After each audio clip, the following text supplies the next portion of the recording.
Hi welcome back to my channel. ఈరోజు కథ నువ్వుంటే నా జతక 58వ భాగాన్ని వినిద్దాం. శ్రీ ప్రజెంటేషన్కి అంతా ప్రిపేర్ అయి ఉంటుంది. శ్రీ చాలా నర్వస్గా ఉంటుంది. ఎందుకంటే తను ఇవ్వాల్సింది చాలా గొప్ప గొప్ప బిజినెస్ మ్యాన్స్ ముందు. ఇంకా అక్కడ చాలామంది పేరు మోసిన పెద్ద పెద్ద వాళ్ళు ఉంటారు. వాళ్ళతో పాటు మీడియా అంతా ఉంటుంది. బిజినెస్ ఇండస్ట్రీ మొత్తం ఇప్పుడు శ్రీ ఇచ్చే ప్రజెంటేషన్ను చూస్తుంది. కాబట్టి అంతమంది ముందు తన ప్రజెంటేషన్ ఇవ్వాలంటే శ్రీ కొంచెం భయపడుతూ ఉంటుంది. రుద్ర శ్రీ పక్కన కూర్చుని శ్రీ చేయి పట్టుకుని ధైర్యం చెప్తూ ఉంటాడు. శ్రీ కూడా తనలోని తాను ధైర్యం చెప్పుకుంటూ తను అనుకున్నది అవ్వకపోతే మంచిదని మనసులోని దేవుణ్ణి మొక్కుకుంటూ ఉంటుంది. ఇంతలో చక్రధర్ గారు వీళ్ళ దగ్గరికి వస్తారు. శ్రీ రుద్ర ఆయన చూసి లేచి నిలబడతారు. చక్రధర్ గారు శ్రీని చూసి, చూడు తల్లి, ఇప్పుడు నా పరువు నీ చేతుల్లోనే ఉంది. దాన్ని నువ్వు నిలబెడతావని అనుకుంటున్నాను. నువ్వు ఇచ్చే డెమో నీ ప్రజెంటేషన్ అందరికీ నచ్చి వాళ్ళు ఒప్పుకుంటే మన కంపెనీ ఫస్ట్ ప్లేస్కి వస్తుంది. నా మాట నువ్వు నిలబెడతావా తల్లి అని అడుగుతారు. శ్రీ నవ్వుతూ, తప్పకుండా మామయ్య, ఇప్పుడు ఇది కేవలం మీ పరువే కాదు, మన కుటుంబ పరువు కూడా. దాన్ని నేను అస్సలు పోనివ్వను. మీ మాట నేను నిలబడతాను మామయ్య, మీరు భయపడకండి అని చక్రధర్ గారి కాళ్ళకి మొక్కి నన్ను ఆశీర్వదించండి మామయ్య అంటుంది. చక్రధర్ గారు సంతోషంగా, గెలుపు ఎప్పుడు నీదే అవ్వాలి, అవుతుంది కూడా తల్లి అని దీవించి శ్రీని పైకి లేపుతారు. చక్రధర్ గారు రుద్రాన్ని చూసి, తనని కాసేపు ఒంటరిగా వదులుదాం, అప్పుడు కొంచెం రిలాక్స్ అవుతుంది అంటారు. రుద్ర సరే అని శ్రీని చూసి, పెన్ డ్రైవ్లో మన ప్రజెంటేషన్ అంతా ఉంది టీకే, నువ్వు స్టేజ్ మీదకి వెళ్ళగానే ప్రొజెక్టర్లో అది ఆన్ అవుతుంది, నువ్వు ప్రిపేర్ అవ్వు, టెన్షన్ అవ్వకు అని చెప్పి చక్రధర్ గారితో బయటికి వెళ్ళిపోతాడు. వాళ్ళు వెళ్ళగానే శ్రీ అటు ఇటు తిరుగుతూ గోర్లు కొరుక్కుంటూ, దేవుడా ఎలాగైనా నువ్వే కాపాడు, ఈసారి నీకు 100 చాకీలు ఇస్తాను అని మొక్కుతుంది. ఇంతలో వెనక నుంచి నవ్వు వినిపిస్తుంది. శ్రీ ఎవరా అని వెనక్కి తిరిగి చూసి షాక్ అవుతుంది. ఎదురుగా వర్మ చైర్లో కాలు మీద కాలు వేసుకుని శ్రీనే చూస్తూ నవ్వుతూ ఉంటాడు. శ్రీ వర్మని కోపంగా చూసి వర్మ దగ్గరికి వెళ్ళి, నువ్వేంటి ఇక్కడ, అసలు ఇక్కడికి ఎలా వచ్చావు, ముందు వెళ్ళు బయటికి అని అరుస్తుంది. వర్మ నవ్వుతూ, కూల్ శ్రీ కూల్, ముందే ప్రజెంటేషన్ ఇవ్వాలి, ఇలా నన్ను అరిచి స్ట్రెస్ అవ్వకు. ఇప్పుడు నేను చెప్పేదే వింటే నీ బీపీ పెరుగుతుంది. నువ్వేం చెప్పినా నేను వినను, నాకు వినాల్సిన అవసరం కూడా లేదు, ముందు నువ్వు బయటికి పో అంటుంది.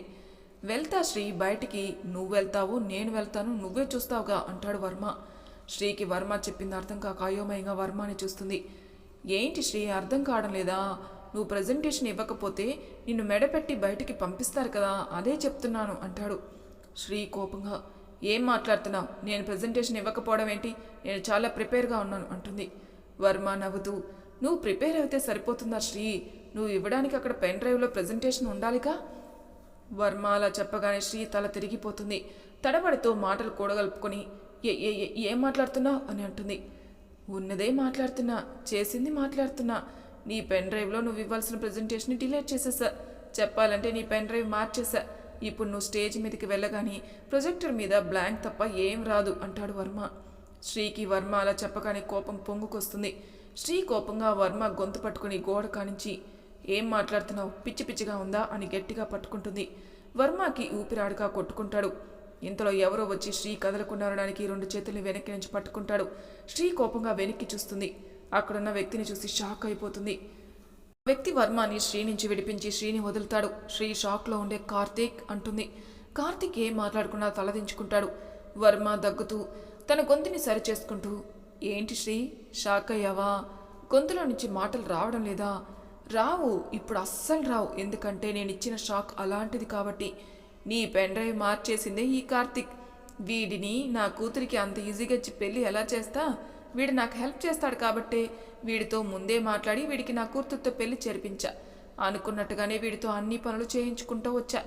నిన్ను నమ్మించడానికి నా అకౌంట్లో బ్యాలెన్స్ అంతా సోనియా అకౌంట్లోకి ట్రాన్స్ఫర్ చేయించా. అంతా నా ప్లాన్ ప్రకారమే జరిగింది. ఇంకాసేపట్లో నువ్వు స్టేజ్ మీదకి వెళ్ళి అక్కడ ప్రజెంటేషన్ ఇవ్వకుండా తలదించుకొని నిలబడతావు చూడు, అది నేను చూడాలి. నువ్వు ఏమి ఇవ్వనందుకు ఆ చక్రధర్ పరువు పోతుంది. వాడు మాట తప్పినవాడు అవుతాడు. నా నుంచి అన్నిసార్లు నిన్ను నువ్వు కాపాడుకోగలిగావు, కానీ ఇప్పుడు కాదు. ఇప్పుడు నిన్ను నువ్వు ఎలా కాపాడుకుంటావో నేను చూస్తా. దెబ్బంటే ఇలా ఉండాలి అని గట్టిగా నవ్వుతాడు. శ్రీకి మాటలు రాక బాధతో కూడిన కోపంతో కార్తిక్ని చూస్తూ ఉంటుంది. వర్మ చెప్పేది ఏది తన చెవికి ఎక్కదు. ఇంతలో రుద్ర లోపలికి వస్తాడు. అక్కడ శ్రీతో పాటు వర్మ కార్తికులను చూసి ఆశ్చర్యపోతాడు. వర్మ రుద్రాని చూసి, రా రుద్ర, నీ భార్యకి ప్రజెంటేషన్ ఎలా ఇవ్వాలో కొన్ని టిప్స్ చెప్తున్నాను అని అంటారు. రుద్ర నవ్వుతూ, థ్యాంక్ యూ అంకుల్ అని శ్రీని చూసి, టీకే టైం అయింది, స్టేజ్ మీదకి వెళ్ళాలి అంటాడు. శ్రీ ప్రస్తుతం చుట్టూ ఉన్నది పట్టించుకునే స్టేజ్లో లేదు, ఒక బొమ్మలా నిలబడి ఉంటుంది. రుద్ర శ్రీని కదిలించి, టైం అయింది, నీ పేరే పిలుస్తున్నారు అని శ్రీ చేయి పట్టుకుని తీసుకుని వెళ్తాడు. కార్తీక్ శ్రీని చూసే ధైర్యం చేయడు. వర్మ శ్రీ వెళ్తున్న వైపే చూస్తూ నవ్వుతూ, ఇప్పుడు నీ పరువు పేరు ప్రతిష్ట ఎలా కాపాడుకుంటావో నేను చూస్తాను అని కార్తీక్ భుజం మీద కొట్టి, పదా వెళ్దాం అని శ్రీ వెనకే వెళ్తాడు. కార్తీక్ బాధగా వర్మ వెనకే వెళ్తాడు. శ్రీ పేరు అనౌన్స్ చేస్తారు. రుద్ర శ్రీకి ఆల్ ది బెస్ట్ చెప్పి స్టేజ్ మీదకి పంపిస్తాడు. ఆమె షాక్లోని స్టేజ్ మీదకి వచ్చి మైక్ దగ్గర నిలబడుతుంది. అంతా నిశ్శబ్దంగా ఉంటారు. అందరూ శ్రీనే చూస్తూ ఉంటారు. చక్రధర్ గారు శ్రీని చూసి 2 బొటన వేలతో ఆల్ ది బెస్ట్ అని చెప్తాడు. ప్రొజెక్టర్ ఆన్ అవుతుంది, కానీ ప్రెజెంటేషన్కి బదులు బ్లాంక్ వస్తుంది. అందరూ ఒకరి మొహాలు ఒకరు చూసుకుంటూ ఉంటారు. వర్మ నవ్వుతూ శ్రీని చూస్తూ ఉంటాడు. చక్రధర్ గారు రుద్ర షాక్ అవుతారు. శ్రీ భయంగా అందరినీ చూస్తుంది. తనకు భయంతో కాళ్ళు చేతులు షివరవుతుంది. శ్రీ ఇంకా షాక్లోనే ఉంటుంది. తన చుట్టూ ఏం జరుగుతుందో కూడా అర్థం కాదు. ఏం మాట్లాడకుండా ఒక బొమ్మలా నిలబడి అలాగే ఉంటుంది. అందరికీ ఏమీ అర్థం కాక వాట్ ఈస్ దిస్ అనుకుంటూ పక్కనున్న వాళ్ళతో మాట్లాడుకుంటూ ఉంటారు. వర్మ అందరినీ చూస్తూ నవ్వుకుంటూ శ్రీని చూస్తాడు. రుద్ర వెంటనే సెక్యూరిటీ రూమ్కి వెళ్ళి అంతా చెక్ చేసి చూస్తాడు. చారి అక్కడుంటాడు. పెన్ డ్రైవ్లో ఏం ఉండదు.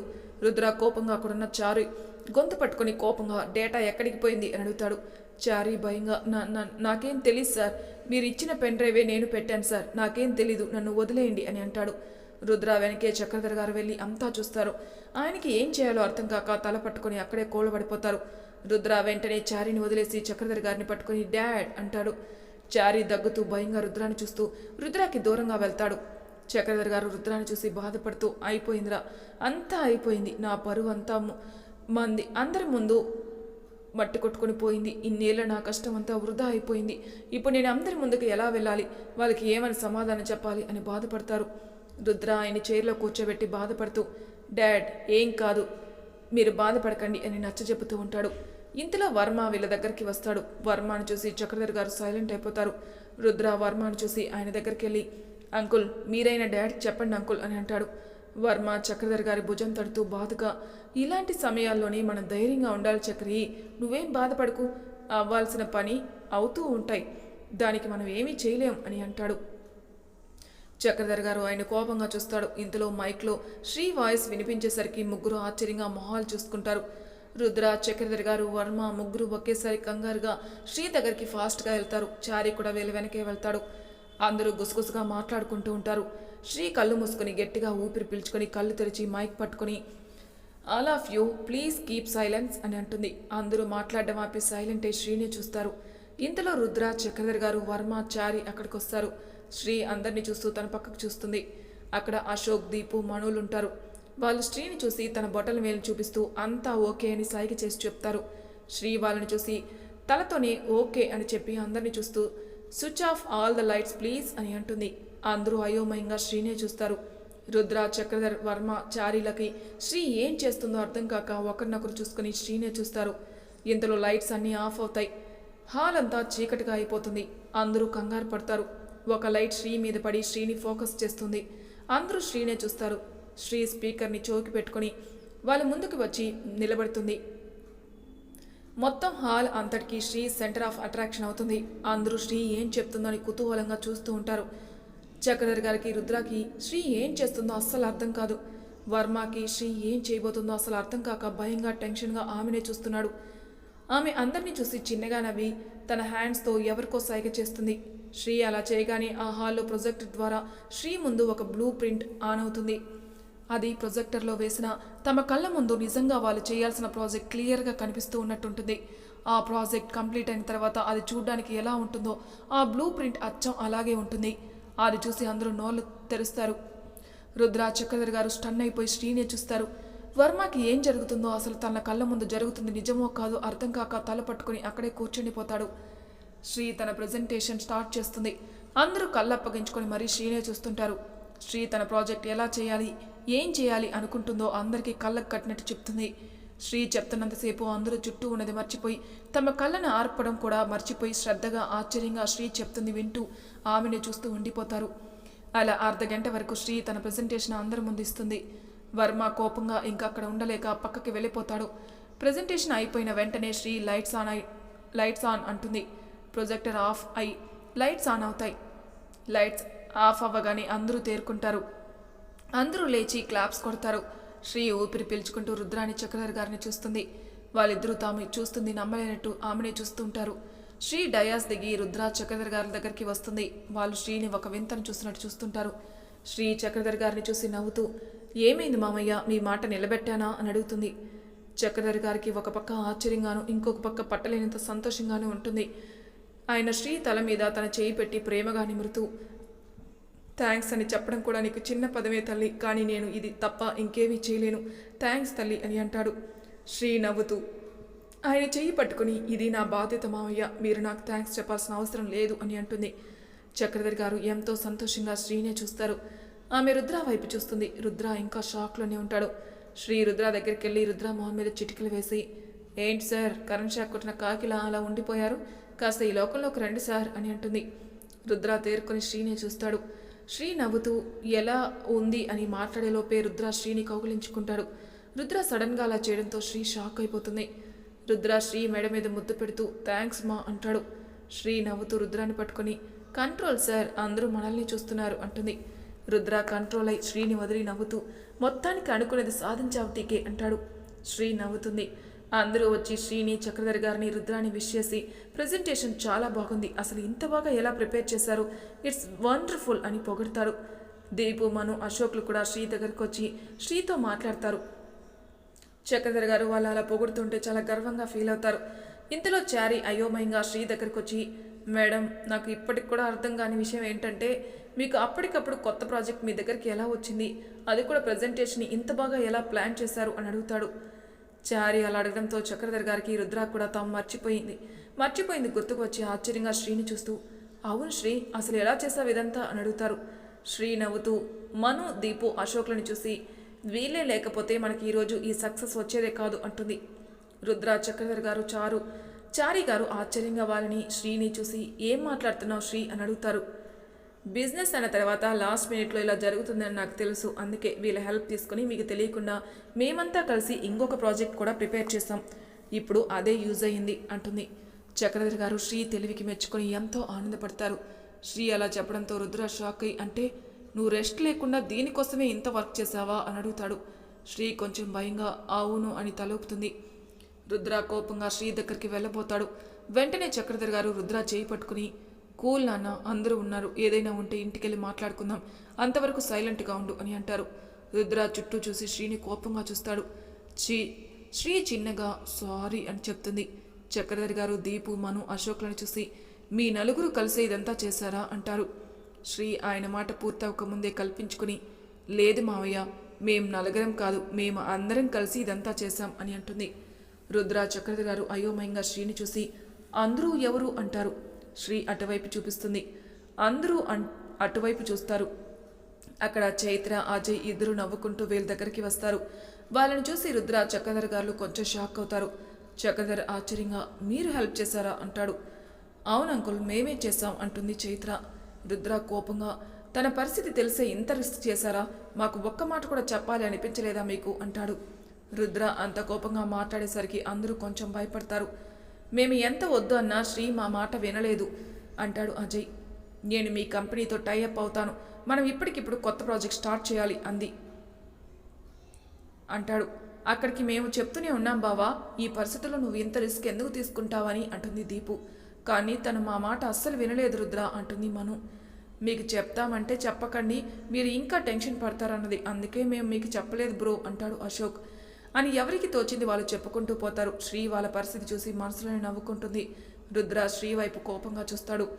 శ్రీ రుద్ర దృష్టి మార్చాలని, అవును ఇంతకీ వర్మ అంకుల్ ఎక్కడా అని అడుగుతుంది. రుద్రతో పాటు అందరూ వర్మ కోసమే చూస్తారు. చారీ కలుగు చేసుకుని, ఆయన మీరు డెమో ఇచ్చేటప్పుడే వెళ్ళిపోయారు మేడం అంటాడు. శ్రీ వర్మ పరిస్థితిని తలుచుకుని నవ్వుకుంటుంది. అందరూ మాటల్లో పడతారు. శ్రీ అందరితో మాట్లాడుతూనే వర్మ కోసం వెతుకుతుంది. వర్మ అక్కడున్న ఒక గదిలో కూర్చుని కోపంతో రగిలిపోతూ ఉంటాడు. శ్రీ అది చూసి అందరికీ ఇప్పుడే వస్తానని చెప్పి వర్మ దగ్గరికి వెళ్తుంది. వర్మ ఒక గదిలో కూర్చుని బుసలు కక్కుతూ శ్రీ మీద కోపం అంతా తన చేతి మీద చూపిస్తూ తన చేతిని గోడకేసి కొట్టుకుని చైర్లో కూర్చుని ఆలోచిస్తూ ఉంటాడు. శ్రీ వర్మ దగ్గరికి వస్తుంది. వర్మ కోపంగా శ్రీని చూస్తాడు. ఆమె నవ్వుతూ, ఏంటి మిస్టర్ చంద్రశేఖర్ వర్మ, షాక్ తగిలిందా, కంగు తిన్నారా, ఆశ్చర్యంతో నోటమాట పడిపోయిందా అంటుంది. వర్మ కోపంగా పైకి లేచి, అసలు ఎలా ఎలా చేసావే ఇదంతా? నేను ప్రీ ప్లాన్డ్గా అన్నీ చేశా, కానీ నువ్వు ఇలా ఎలా చేసావే అంటాడు. శ్రీ నవ్వుతూ, ఎలా ఎలా అని నన్ను ఒక్కటే అంటావేంటి వర్మ? నా ఒక్కదాని వల్ల ఇది అస్సలు సాధ్యం కాదు. నాకు నా స్నేహితులు హెల్ప్ చేశారు, వాళ్ళ వల్లే ఇదంతా చేయగలిగా. నన్ను ఇంత తక్కువ అంచనా ఎలా వేశావు? నేను అంత ఈజీగా ఓడిపోతానని ఎలా అనుకున్నావు? శ్రీ రుద్ర, వైఫ్ ఆఫ్ రుద్ర, నువ్వు ఇలాంటి వెదప్ పని చేస్తావని నాకు ముందే తెలుసు. అందుకే అంతా ప్రిపేర్ చేసుకున్నా. దీనికోసం రాత్రనక పగలనక చాలా కష్టపడి వర్క్ చేశా. ఆఖరికి నా కష్టం ఫలించింది అంటుంది. వర్మ కోపంగా, ఎలా తెలుసు నీకు నేను ఇలా చేస్తానని? నా ప్రతి అడుగు నువ్వు ముందే తెలుసుకుంటున్నావు. ఎలా తెలుస్తుంది నీకు చెప్పు అన్నాడు. శ్రీ నవ్వుతూ, చెప్పాగా నాకు నా స్నేహితులు సహాయం చేశారని. కానీ నా స్నేహితులు ఒక్కటే కాదు, నాకు ఒక అన్నయ్య ఉన్నాడు. తన హెల్ప్ లేకపోతే నేను ఇదంతా అస్సలు చేసేదాన్నే కాదు. తనే లేకపోతే నిన్ను గెలిచేదాన్నే కాదు. నీ ఎత్తులు నాకు తెలిసేవే కాదు. వర్మ ఉక్రోషంగా, ఎవడు నీ అన్న? నా పూర్తి అడుగు ఎలా తెలిసింది? ఎవడివాడు అంటాడు.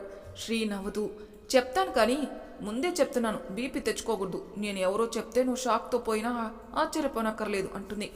వర్మ కోపంగా, ముందు వాడెవడో చెప్పు, అప్పుడు నేనే చూస్తావు, ఉంటానో పోతాను అంటాడు. నువ్వు ఎంతగా అడుగుతుంటే చెప్పకుండా ఎలా ఉంటావు వర్మ? కానీ నీకు చెప్పను, డైరెక్ట్గా చూపిస్తా అని గట్టిగా అన్నయ్య అని ఎవరినో పిలుస్తుంది. శ్రీ పిలుపు విని ఎవరో ఒక వ్యక్తి వచ్చి డోర్ దగ్గర నిలబడతాడు. శ్రీ ఆ వ్యక్తిని చూసి, రా అన్న, నేను చూడాలని వర్మ ఆశపడుతున్నాడు, వచ్చి కనపడు అని అంటుంది. ఆ వ్యక్తి నవ్వుకుంటూ వర్మ ముందుకొస్తాడు. ఆ వ్యక్తిని చూసి వర్మ షాక్ అవుతాడు. తను చూస్తుంది కలో నిజమో అస్సలు అర్థం కాదు. వర్మ ఆ వ్యక్తిని స్టన్ అయిపోయి షాక్తో పల్స్ రేట్ పెరిగిపోయి కొంచెం గుండె నొప్పిగా ఉంటే చేత్తో గుండె పట్టుకొని అలాగే కుర్చీలో కూలబడిపోయి ఆ వ్యక్తిని చూసి మాటలు కూడా బలుక్కుమని కార్తీక్ అంటాడు. కార్తీక్ శ్రీ వక్రమొహాలొకరు చూసుకుని నవ్వుకుంటూ వర్మని చూస్తారు. వర్మ షాక్లోనే ఉండిపోతాడు. తనకు తన చుట్టూ ఏం జరుగుతుందో అస్సలు అర్థం కాదు. కార్తీక్ శ్రీకి హెల్ప్ చేశాడు అన్నది నమ్మలేకపోతాడు. విస్తుపోతూ శ్రీని కార్తీక్ని చూస్తూ ఉంటాడు. మరి తర్వాయి భాగంలో ఏం జరుగుతుందో నెక్స్ట్ ఎపిసోడ్లో తెలుసుకుందాం.